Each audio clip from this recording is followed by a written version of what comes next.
Eh bien, on va parler de la crise politico-militaire dans la région du Grand Lac. L'ouvrage est du professeur Silou Matondo, professeur ordinaire. Et sur ce plateau, son assistant Mbambi Montana, Joshua. Bienvenue. Bienvenue, merci pour l'invitation. Je crois que je suis très heureux d'être sur votre plateau d'aujourd'hui pour parler de cet ouvrage combien importantissime, cet ouvrage, comme vous l'avez si bien dit, la crise politico-militaire dans la région des Grands Lacs. Merci pour l'invitation. Merci d'être venu en tout cas pour apporter votre éclairage. Alors, c'est quoi le contenu de cet ouvrage? Ça pose les diagnostics, ça relate les problèmes qu'il y a dans la région des Grands Lacs, ça apporte des pistes, des solutions. C'est une espèce de cure pour les Grands Lacs. En fait, d'abord, l'ouvrage qui porte sur la crise politico-militaire dans la région des Grands Lacs, vous avez un sous-thème violation des droits de l'homme, mais aussi instauration d'une paix durable en République démocratique du Congo de 1997 à 2005. Ça s'inscrit comme étant une thérapie. En fait, le professeur ordinaire Silou Matondo, en mettant en place cet ouvrage, c'est beaucoup plus penché, il ne s'est pas seulement penché sur le fait de décrire l'histoire, parce que l'histoire, nous la connaissons tous, peut-être il y a d'autres qui n'en savent pas trop de ce qu'est la crise politico-militaire dans la région des Grands Lacs, parce que c'est une crise à multiples facettes. Comme nous l'avons dit, c'est à la fois une crise politique, mais aussi militaire, mais sans oublier l'aspect économique qui entre en ligne de mire. Alors, le professeur dans cet ouvrage, il s'est beaucoup plus appesanti sur ce qu'a été ou sur ce qui se passe dans cette région. Et cette région a été longtemps déstabilisée par de nombreuses crises, que ce soit les crises militaires, entre autres, si on peut rentrer en arrière à partir de la chute du président Mobutu avec l'entrée de l'AFDEL. C'est la question à poser directement pour avancer. Est-ce que le professeur Silou ne s'est pas trompé quand il a délimité les temps 97-2005? Et pourtant, ça a commencé depuis 1994 avec les génocides rwandais. Et ça se poursuit, ça fait 3 décennies pratiquement. Pourquoi les professeurs pensent que cette crise a commencé avec l'entrée des musées et s'est terminée en 2005, je ne sais même pas pourquoi 2005. Est-ce que c'est parce que on a quitté Sun City avant de mettre en place notre constitution de 2006? Qu'est-ce qui justifie ce timing de 97 à 2005? Bon, en fait, le problème, c'est qu'il y a bien d'auteurs qui en ont parlé. La crise sous multiples facettes. Il y a d'autres qui ont évoqué, pas le même titre, mais ils ont quand même présenté la crise politico-militaire sous une autre forme ou encore sous d'autres thèmes ou sous d'autres titres. Mais le professeur a voulu seulement s'est limité dans cette facette parce que d'autres personnes ont y à explorer d'autres pistes. Ils ne voulaient pas aller dans le même sens, dans le même ordre d'idées que d'autres auteurs. C'est pourquoi il s'est limité dans... qu'est-ce que j'ai dit? C'est pourquoi il a préféré de limiter, et c'est là, tenant compte des éléments mis à sa disposition. Vous savez, en tant que chercheur, il est question de puiser les informations auxquelles vous avez la facilité de pouvoir vous en procurer que de chercher à vous embrayer dans un champ un peu plus compliqué. Donc, alors, partons de 97 avec l'entrée des musées, oui. Jusqu'en 2005. Quels sont les faits marquants que le professeur a mentionné dans son ouvrage concernant les Grands Lacs? Et les Grands Lacs, ce n'est pas que la RDC. Effectivement. Bon, le fait marquant, c'était d'abord la guerre qui a éclaté éventuellement à l'entrée des musées. Cette guerre a beaucoup plus déstabilisé les pays. C'est vrai qu'il fallait commencer à reconstruire le pays. Il fallait voir comment, parce que s'il faut le dire, hein, peut-être que nous étions encore tout gosses, moi principalement, mais il y avait beaucoup d'aspects qui ont impacté cette région des Grands Lacs. Comme vous l'avez dit, la région des Grands Lacs n'est pas seulement symbolisée par la partie RD congolaise, mais aussi il y a d'autres pays qui entrent en ligne de mire. Alors, dans son ouvrage, il a non seulement évoqué l'aspect lié à la Kadi, guerre. est-ce qu'on saura voir l'ouverture de... La couverture plutôt de l'ouvrage. Ok. Puis comme ça, voilà. Ça, Donc, faut... il n'a non seulement pas évoqué la chute du président Mobutu, mais aussi il a évoqué comment cette chute a paralysé ou encore a déstabilisé les pays. C'est par là d'ailleurs que je m'en vais tirer un extrait de son ouvrage qui d'ailleurs nous incite à beaucoup plus développer la paix parce que ce point n'est besoin de recourir aux armes aujourd'hui pour pouvoir conquérir les pouvoirs parce que c'est vrai, on peut recourir aux armes, mais la reconstruction du pays devient de plus en plus compliquée parce que là, il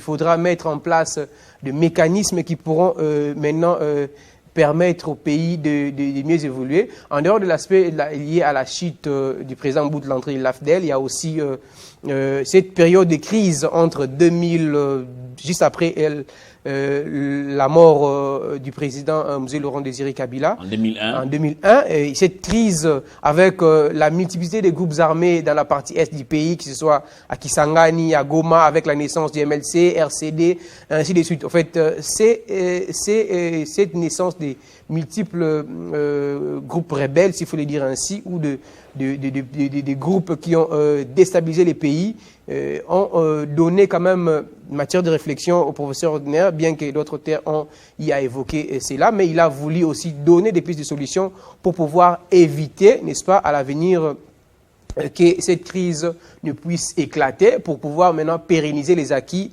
éventuellement les acquis démocratiques que nous sommes en train de connaître aujourd'hui. L'ouvrage a été publié en quelle année déjà? Bon, l'ouvrage venait de sortir et je pense que c'est au mois de février que cet ouvrage a vu le jour, 2025. Oui, oui. Alors, dans cet ouvrage, comment le professeur définit, parce que moi je ne l'ai pas encore consulté en tout cas, définit Mouzé Kabila, qui est arrivé en 1997, comme libérateur. C'était une guerre de libération pour chasser celui qu'ils ont appelé dictateur Mobutu. Après 32 ans de règne sans partage, avec des chiffres parfois montés en Occident, il a autant de milliards. Bon, même si c'est vrai, après sa mort, on n'a pas vu ces milliards qu'on chantait matin, midi, soir. Comment est-ce que le professeur définit l'apport de Mouzé Kabila qui est venu avec cette libération? Bon, s'il faut, comme vous l'avez dit, s'il faut revoir au niveau de l'ouvrage, le professeur ne définit pas la personne que Mouzé, comme vous l'avez dit, comme étant libérateur. C'est vrai que nous connaissons tous l'histoire. Mouzé Laurent Désiré Kabila est considéré comme c'est un libérateur parce qu'il était venu, d'une certaine manière, faire face à la dictature du président Mobutu, mais dans son ouvrage, le professeur Ntulu Matondo définit Mouzé Laurent Désiré à la fois comme étant un libérateur, mais aussi une personne qui a influencé l'histoire de notre pays, notamment par sa libération, bien que nous connaissons toute l'histoire, il a pactisé au début avec le Rwandais, qui après sa prise du pouvoir s'est rendu compte que c'était effectivement une aberration, il devait se séparer, donc il est à la fois considéré comme étant un libérateur, mais on va beaucoup plus pencher sur l'aspect positif de ces derniers pour pouvoir montrer à la population congolaise l'image de cette personne combien importante que nous appelons aujourd'hui héros, et puis aussi l'homme sur qui nous avons l'habitude de dire ne jamais trahir le Congo. Alors, pour ce qui est du Congo, même si vous parlez des Grands Lacs, pour ce qui est du Congo, de Lumumba, la déstabilisation aujourd'hui, ça fait 30 ans. Mais quelles sont les vraies causes, en tout cas, que le professeur a mentionné dans son ouvrage? Nous savons que c'est le Rwanda qui a agressé la RDC, ça c'est connu. Mais avant d'arriver au Rwanda, qu'est-ce qui fait à ce que le Rwanda, à chaque fois, entre facilement chez nous, tue en toute impunité et puis il n'y a rien après? Bon, quelles sont les causes profondes, au-delà de cet aspect ou cette partie visible de l'iceberg? Parce que le problème, il est plus grand que ça. Effectivement. Bon, le problème ici, nous le disons sûrement tous les jours, le problème c'est aussi l'infiltration. Parce que c'est comme chez vous, Avant qu'une personne ne puisse venir découvrir que vous avez un endroit où l'eau sointe, il faudrait que quelqu'un de l'intérieur puisse donner l'information à ceux de l'extérieur pour savoir au fait ce qu'il y a chez vous. Donc le problème, c'est aussi l'infiltration, parce que nous avons, à un certain moment dans l'histoire de notre pays, nous avons ouvert une brèche à ce que nous considérons aujourd'hui comme ce qui font du mal à notre pays. Nous allons le dire haut et fort. C'est le Rwanda, c'est bien connu. Et le problème, c'était aussi l'infiltration. Ça dit tellement nos services, ou la RDC, qu'est-ce que je dis, les services de notre pays ont été sérieusement infiltrés, et ce qui a posé problème. Mais en dehors de l'infiltration, il y a aussi la trahison pure et simple. C'est-à-dire que l'homme congolais, que ce soit l'homme politique ou je ne sais pas moi qui, nous avions développé cette attitude-là de facilement trahir à coup de quelques billets de francs ou de dollars. En fait, c'est aussi ça le problème. En dehors de cet aspect, il y a aussi la mentalité. C'est comme ça que le professeur, dans son ouvrage, parce qu'il faut rappeler que c'est un sociologue, il est docteur en sociologie, il a l'habitude d'insister sur le mental de l'homme congolais. Il insiste beaucoup plus sur la psychologie de l'homme, c'est-à-dire la manière dont l'homme congolais doit se conduire. Parce qu'aujourd'hui, nous pouvons beau dire, mais si nous ne changeons pas nos mentalités, on va commencer à insister, à revenir sur les mêmes éléments. Nous allons crier beau et fort. On va commencer à dire non, effectivement, nous sommes agressés, mais si nous ne prenons pas en charge, et que nous ne nous disons pas que nous devons réellement changer ou apporter un changement sur le développement de notre pays. Quand je dis développement, c'est de manière intégrale, mais si nous ne nous mettons pas au travail, pour d'abord commencer par travailler sur nous-mêmes, nous allons continuer à tourner en rond. Voilà. Vous êtes son assistant, alors dites-nous quelles sont les pistes finalement, parce que cette guerre, je rappelle que ça fait 30 ans que les envahisseurs sèment les chaos dans l'est du pays. D'ailleurs, on parle aujourd'hui de plus de 10 millions de morts qui ont payé ces prix, alors que ces gens ne demandent que la paix. Alors, quelles sont les vraies pistes que les professeurs proposent, surtout qu'en ce moment ici, que une bonne partie de notre pays est entre les mains des Rwandais qui sèment terreur et désolation dans l'Est. Et on a ouvert des pourparlers à Doha, au Qatar. Ces pourparlers ont accouché d'une souris. L'Union africaine a nommé Gnassingbé Faure du Togo comme médiateur entre le Congo et le Rwanda, et vous avez la SADC et l'EAC qui ont aussi nommé 5 facilitateurs. En interne, vous avez les consultations qui ont été annoncées avec pompe. Finalement, c'est l'Union Sacrée qui a consulté l'Union Sacrée.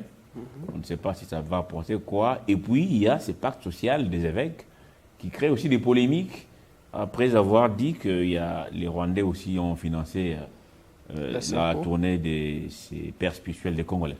Finalement, pour le professeur, dans tout ça, je ne sais pas, dans cet ouvrage, qu'est-ce qu'il propose comme piste? Parce que même les pourparlers, les dialogues, on était à Sun City, qui pour moi était le pourparler le plus large possible, parce que même ceux qui transportaient les mallettes des rebelles ont eu des postes à Kinshasa. Mais ça n'a pas suffi. Les gens étaient à Kinshasa, l'esprit toujours dans l'Est. Et on sait ce qui s'est passé après Sun City. Ces groupes qui changent de nom selon les époques continuent à tuer dans l'Est du pays. Alors, dans son ouvrage, le professeur Ntilu Matondo, comme piste de solution, plaide sur les renforcements de la souveraineté nationale. Ces renforcements, éventuellement, fait état du réforme, mais aussi de doter de l'armée des équipements adéquats pour pouvoir faire face à des éventualités, à des incursions éventuelles, mais aussi renforcer le contrôle au niveau des frontières. Vous savez, nos frontières ici... Mais vous dites que notre armée est infiltrée. Non, le président de la République n'essaie de le dire. Il y a eu des infiltrations. Mais vous allez renforcer une armée infiltrée. Non, c'est-à-dire on va renforcer la souveraineté nationale. Je parle du renforcement de la souveraineté nationale comme premier piste de solution. Mais dans ces renforcements de la souveraineté nationale, il faut équiper l'armée. Ok, s'il faudrait parler d'une réforme, c'est vrai que le président a initié des réformes au sein des différentes institutions, mais il faut aussi que cela soit impactant. Il faut réformer l'armée, il faut équiper l'armée, il faut faire plus il faut doter de l'armée des équipements adéquats pour pouvoir faire face aux incursions des ennemis, et renforcer les frontières, renforcer les contrôles dans nos différentes frontières, mais aussi il faut qu'il y ait un dialogue politique inclusif et franc. Vous savez, c'est vrai que nous sommes partis par plusieurs dialogues, on a eu à faire plusieurs accords, mais c'est comme vous l'avez évoqué ici, qui sincèrement n'ont pas eu à satisfaire un certain nombre de Congolais ou ceux qui en voulaient, mais il ne faudrait pas que les dialogues, tout dialogue puisse nous amener à penser qu'il faudrait qu'il y ait partage du gâteau. Mais aussi, c'est vrai que le président est en train de mettre un accent particulier sur une diplomatie régionale et internationale. Ça, c'est très bien. Il faut aussi qu'il y ait un désarmement, mais c'est que la démobilisation et la démobilisation de plusieurs groupes armés dans la partie Est. Mais aussi, il faut lutter contre les causes économiques dits conflits. Ce sont là les éléments évoqués par le professeur Nantilo Matondo pour faire face à cette crise. Mais un autre aspect que j'ai failli oublier, c'est la mobilisation citoyenne, mais aussi de la société civile. Vous savez que face à toute agression, nous devons être unis, mais aussi il faut mobiliser pour que nous comprenions réellement le vrai problème qui gangrène notre pays, mais aussi la partie du Grand Lac. Voilà. Je vois là, vous êtes accompagné d'un recueil ou un autre ouvrage. Oui. Sur la photo, je vois l'actuel chef de l'État, Félix Tshisekedi, et son père certainement, UDPS, de la clandestinité à la prise de pouvoir. Alors, maintenant, la question que vous posez par rapport à votre premier ouvrage, qui parle de la crise politico-militaire, comment est-ce que le professeur qui, apparemment... Il est de l'IDPS, le professeur? Non, il n'est pas de l'IDPS. Non, il n'est pas de l'IDPS. C'est comme j'ai dit, c'est un sociologue, donc il a l'habitude d'étudier les faits sociaux. Et pourquoi ces petits bouquins accompagnent l'autre, peut-être, J'allais faire un raccordement frauduleux, en tout cas. Non. En fait, c'est une deuxième édition. La première édition, c'était tout simplement intitulé l'IDPS. Il a à son actif plus de, si je dois en compter, aujourd'hui c'est 32 ouvrages. Le professeur a écrit 32 ouvrages, donc je peux rapidement vous faire la lecture, si vous me le permettez, avant de répondre à votre question. Allez-y. Vous avez ici, il a écrit, je prends les deux ouvrages ici, l'UDPS de la clandestinité à la prise du pouvoir, qui est à sa deuxième édition. Il a écrit La sociologie de la déviance, qui est apparu en 2024, La crise et résolution satanique au sein de l'Église kimbanguiste, Crime, déviance et justice internationale, Introduction générale à l'étude du droit, parce que c'est aussi un acteur du droit, il est aussi docteur en droit, le recueil de principaux textes légaux et réglementaires sur l'enseignement supérieur en RDC, mariage et résolution des conflits d'héritage chez les Congo du Congo central, la théorie des apparences du criminel et du déviant, le droit constitutionnel, le droit administratif, grand système juridique contemporain, les droits civils et constitutionnels, les droits de la construction, éthique et déontologie de la fonction publique, résolution satanique, anthropologie du développement, anthropologie de la santé. Et voilà la crise politico-militaire. Donc je vais me limiter là pour... donc cet ouvrage accompagne, ce n'est pas, comme vous avez dit, un raccordement frauduleux. Non, le professeur ordinaire n'est pas politicien, il n'est pas de l'IDPS, mais il est, comme tout Congolais, amoureux des surcroît sociologue, il aime écrire. C'est quelqu'un qui a l'habitude de s'intéresser aux faits sociaux. Il a l'idée d'écrire cet ouvrage UDPS de la clandestinité à la prise du pouvoir. Il a à retracer dans cet ouvrage le combat de l'IDPS, parce que nous sommes, sans oublier, l'IDPS est un parti influent de l'opposition datant, qui ont marqué l'histoire de la politique congolaise. Il a dans cet ouvrage, à retracer la genèse de ces partis jusqu'à sa prise de pouvoir aujourd'hui.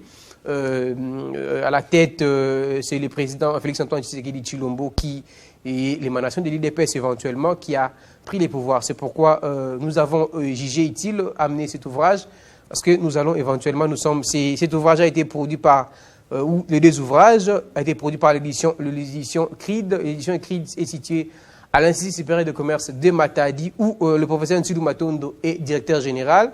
C'est une édition de l'IEC, une édition, un centre de recherche interdisciplinaire pour le développement qui produit des ouvrages à caractère scientifique, mais aussi d'autres portées. Donc, c'était un peu ça, mais il n'y a pas de raccordement. Alors, maintenant, ma question. Oui, sorry, en tout cas, on passe. Merci pour la parenthèse et cet éclairage apporté. Ma question maintenant, par rapport à toutes ces pistes de solutions que vous dites, est-ce que comme citoyen congolais maintenant, là je pose la question à vous parce que le professeur n'est pas là, Ok. Je ne sais pas si vous êtes son porte-parole, l'assistant ne veut pas dire porte-parole en tout cas. Oh, oui. Alors, en tant que Congolais, vous-même, Yoshua Montana, assistant du professeur Silou, c'est ça? Oui, Silou Matondo. Voilà. Pensez-vous que le pouvoir actuel puisse nous amener sur ces pistes de solutions-là évoquées par le professeur dans son ouvrage? Bon, à titre personnel, c'est vrai que je suis assistant du professeur Odin Ntsilou Matondo. Bon, ici aussi, je suis revêtu d'autres casquettes. C'est vrai que je suis chargé du numérique au sein de la direction générale de l'IEC Matadi. Donc, c'est pourquoi vous allez sûrement, de temps à autre, je solliciterai votre plateau, de temps à autre, pour pouvoir discuter d'autres questions. Alors, s'agissant de ces pistes ici, c'est vrai que le gouvernement actuel peut s'en approprier, parce que l'objectif ici, c'est de trouver une solution face à... peut s'en approprier, mais est-ce que déjà dans l'action? Oui, dans l'action... Je ne parle pas des promesses. Dans l'action, okay. Est-ce que vous remarquez certaines pistes correspondre à l'action effectivement, de l'actuel gouvernement? Effectivement. Par exemple, s'il faut parler de la mobilisation citoyenne, mais aussi de la société civile, je prends l'exemple de notre ministre de tutelle, la ministre, la professeure Dr Marie-Thérèse Sombo, qui est en train de faire des tournées, ça et là, dans l'objectif de mobiliser le corps, qu'il soit le corps académique, scientifique, mais aussi technique et ouvrier de l'ESI, pour pouvoir s'en approprier cette situation de crise auquel la RDC fait face. Donc, déjà, il y a un aspect évoqué dans cet ouvrage qui est le gouvernement actuel, parce que la ministre fait partie du gouvernement de son Excellence Judith Toulouka, donc ils s'en ont approprié. Donc, en dehors de la mobilisation citoyenne, il y a aussi le dialogue, mais moi j'estime, enfin c'est mon point de vue, j'estime qu'il faut beaucoup plus ouvrir la brèche pour permettre à ce que toutes les couches, quand je dis toutes les couches, je ne parle pas seulement des politiciens, parce que nous avons l'habitude dans notre pays, à chaque fois qu'il y a un petit problème, on a tendance à ouvrir, parce que moi j'aimerais pas qu'on parle des formations d'un gouvernement, j'aimerais qu'on commence d'abord par traiter les problèmes. Okay? Parce qu'il peut y avoir des frustrations. Moi, je trouve que ce n'est pas intéressant. Ce ne sont pas les frustrations qui peuvent amener tout un chacun à aller se rallier à la cause des rebelles pour trahir son pays. Non. Il est question ici de trouver une solution concrète face aux problèmes qui gangrènent notre pays. Parce que cette crise a multiples facettes, comme nous l'avons évoqué dans cet ouvrage. Alors, en dehors de la mobilisation, comme j'ai dit, en dehors d'un dialogue inclusif, il faut qu'on se parle, il faut que les Congolais se parlent sincèrement. Hein, se parler sincèrement ne dit pas qu'il faudrait qu'il y ait formation d'un gouvernement, il faudrait que nous puissions être à mesure de nous dire la vérité en face et trouver des solutions face aux problèmes qui s'imposent. Donc déjà, il y a des aspects qui semblent, déjà le premier, comme j'ai dit, la mobilisation, c'est déjà un élément évoqué dans l'ouvrage, qui est mis en pratique. On voit ça et là des ministres, et tant bien même que cela ne rêvait pas de leur émanation, mais en temps de crise ou en situation de crise, on est censé d'employer des méthodes drastiques pour pouvoir trouver des solutions. Dialoguer pour ne pas attendre des postes, ça risque de vous décevoir en tout cas, parce que les politiques congolais, nous les connaissons tous. Okay. Je crois que tous ceux qui ont été chez le professeur Révérende, vous les avez vus, comme nous autres, hein, partout, dans les médias, réseaux sociaux et tout. Je crois que ces gens rêvent que leur nom soit cité sur la chaîne nationale. Bon, c'est ça aussi. L'ordonnance présidentielle. Est-ce que ça va résoudre la crise? Je doute, ça c'est mon point de vue personnel. Je doute fort que ces gouvernements puissent résoudre la crise, ni encore moins pour parler de Doha ou encore cette affaire des évêques et des pasteurs des DCC. Dans tous les cas, les solutions pour le problème des Congo viendront des Congolais. Et même, comme l'avait d'ailleurs dit Lumumba dans son testament, cette lettre qui doit être enseignée dans les universités, vous ne le faites pas. Vous n'aidez pas les jeunes générations à comprendre ce qu'était Lumumba, son esprit, et pourquoi il a écrit ça avant de s'abandonner entre les mains de ses agresseurs qui l'ont dépiécé et plongé dans l'acide. Mais par contre, c'est toujours l'enseignement de l'Occident qui vous préoccupe à longueur des journées. Et professeur, je crois qu'il a montré l'exemple. Oui. En parlant de Lumumba aussi, oui. Il y a ouvrage. Lumumba aussi, parce que, en fait, les problèmes ici, c'est comme vous l'avez évoqué, le problème ici, c'est que nous devons nous approprier notre propre histoire. Nous ne devons pas beaucoup plus nous intéresser à l'histoire de... Aujourd'hui, les gens, je vais prendre, s'il faut parler de la mobilisation, on s'est plaint très souvent dans les médias sociaux, on dit, non, la guerre et tout. Regardez l'histoire de Charlie Hebdo, s'il faut citer cet exemple. Comment cela a pris de l'ampleur dans le monde. On a même vu des Congolais, c'est aujourd'hui qu'on a tendance à voir, nous sommes en train de faire un lobbying sur notre propre histoire, mais il est question aujourd'hui de nous approprier de notre histoire. On doit enseigner... en fait, nous devons nous imprégner de la situation des nos héros nationaux qui ont marqué l'histoire de notre pays. Ça doit être enseigné en lieu place de parler de trop de Dégokao, oui, c'est bien, mais nous devons nous revêtir de cette histoire. C'est très important. L'histoire de Kimbangu, par exemple, de Lumumba. En fait, ce sont des gens qui ont marqué l'histoire de ces pays, mais que parfois, on n'en parle pas trop. Regardez dans le cours d'histoire, qui soit des élèves de secondaire. Est-ce qu'on en parle? Est-ce qu'on évoque un chapitre qui parle de Lumumba? J'en doute fort. Même avec le système LMD, est-ce qu'on met un accent particulier sur les gens qui ont marqué l'histoire de notre pays? Nous avons Mamadou Ndala aujourd'hui qui tant bien même qu'on a tendance à l'oublier, mais c'est quelqu'un qui s'est battu pour la libération de notre pays. On doit en parler. On ne doit pas avoir froid aux yeux pour en parler. Les Lumumba aujourd'hui. Est-ce qu'on a tendance même à... Kimpan Vital, les Simon Kimbangu, toutes ces personnalités qui étaient comme un don pour notre pays, sont dans les oubliettes. Par contre, vous parlez de Diego Kao et autres, tous ces aventuriers qui sont venus nous mener la vie dure ici chez nous, et avec beaucoup de mensonges dans les ouvrages, mais vous les répétez comme ça aux enfants à longueur de journée. Malheureusement, c'est pourquoi nous, par moment, ça c'est un avis personnel, nous prenons aussi à ce qui est... nous devons revenir, comme le disait le président, nous devons revenir à l'authenticité, c'est-à-dire nous devons parler de notre propre histoire. C'est important que les générations futures puissent connaître l'histoire de notre pays.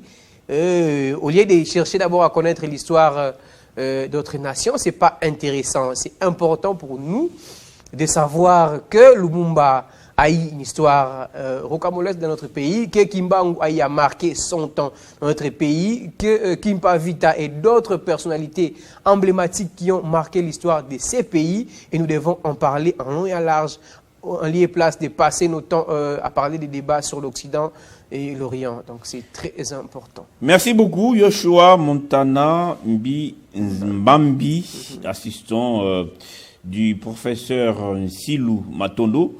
On parlait de son ouvrage, en tout cas, le plus récent, en tout cas, publié il y a juste 2 mois, La crise politico-militaire dans la région de Grand Lac, violation des droits de l'homme et instauration d'une paix durable en République démocratique du Congo. Il part de 1997 à 2005. Merci d'avoir été le nôtre pour cet éclairage. Vous reviendrez, c'est votre plateau pour d'autres questions. Merci beaucoup, je suis très heureux. Et j'allais juste, pour finir, parler de cet élément. En fait, cet ouvrage aussi, l'IDPS, parce que comme j'ai dit, c'est une 2e édition. Donc, cette édition vient de sortir, comme cet ouvrage, c'est sorti à la fin du mois de, qu'est-ce que je dis, au début du mois de mars. Donc, c'était, je crois, le 3, si j'ai bonne mémoire. Donc, cet ouvrage est disponible aux éditions des CRID. Vous pouvez vous en procurer.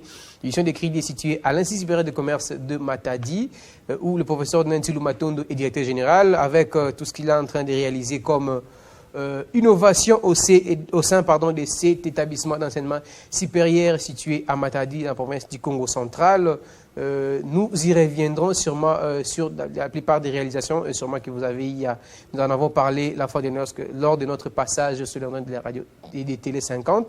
Alors nous y reviendrons sûrement bientôt pour faire un peu le lobbying sur ce qui a été. Mais aussi, je profite de l'occasion, si vous me le permettez, et très rapidement parler, là justement vous êtes en train de voir, il y a eu récemment l'inauguration parce que le professeur Ordinaire, dans sa vision managériale, il a toujours voulu doter l'IEC des infrastructures modernes. Là c'était les installations hygiéniques destinées aux étudiants. Vous voyez, c'est comme l'hôtel, mais ce sont les installations hygiéniques nouvellement construites en dehors du bâtiment 1+4, mais aussi du guest house Pimpanef que le professeur ordinaire Ntulu Matondo, ensemble avec son comité de gestion, ils ont eu à mettre en place pour le bonheur des étudiants, mais aussi des apprenants de l'IEC Matadi, qui ne cesse d'aménager les efforts, mais il a besoin aussi des apports. J'espère que l'enseignement de qualité suit les bâtiments. Effectivement, c'est pourquoi celles ne suffisent pas. Hein. C'est pourquoi d'ailleurs nous avons besoin de bailleurs de fonds qui peuvent accompagner, parce que la plupart de ces ouvrages ont été réalisés sur fonds propres de l'établissement. Je répète, la plupart de ces ouvrages ont été réalisés sur fonds propres de l'établissement. L'IEC a besoin de partenaires pour pouvoir s'agrandir. L'IEC a besoin de partenaires pour pouvoir donner le meilleur de soi-même afin de former la population congolaise, pour rapport à la population du Congo central, mais aussi de Matadi en particulier. Merci beaucoup Yoshua Montana, merci d'avoir été les nôtres. Et merci à vous tous que vous avez suivi de partout à travers le monde. Je serai avec vous encore demain jeudi du 7 avril, pour parler autre chose. En attendant, très bientôt.